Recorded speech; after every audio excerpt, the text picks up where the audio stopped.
En navette spéciale, à pied, en métro, qu'importe les moyens, 35 000 Lyonnais ont tenu à être là en ce week-end historique. Là pour une belle aventure. Traverser le Rhône, marcher sous le fleuve entre Oullins et Gerland, dans les entrailles du futur métro. Moi je trouve ça sensationnel, vraiment, et j'admire ce travail qui a été fait par les ingénieurs. Là. On est surtout d'abord impressionné par le bruit et la résonance.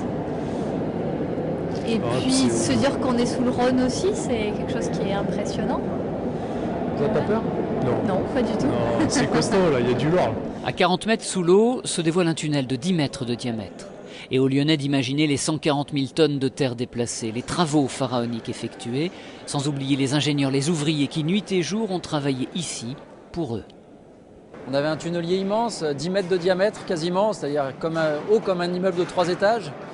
Un grand sous-marin métallique qui est passé dans la terre, sous le Rhône et après dans le granit, une roche dure, piloté par des hommes qui travaillaient 24 heures sur 24, 7 jours sur 7, en 3-8. Ah oui, une grande fierté. Forcément, on est content de voir que les gens ils sont contents de voir ce qu'on fait. Tout n'est pas fini pour autant, loin de là. Il y a encore les rails à poser, la gare à terminer, l'électrification du réseau et les essais. Mais il n'empêche, l'exploit technique et l'adhésion populaire sont bel et bien là. Je ne pensais pas qu'il y aurait autant de visiteurs, il y a un engouement certain pour ce chantier.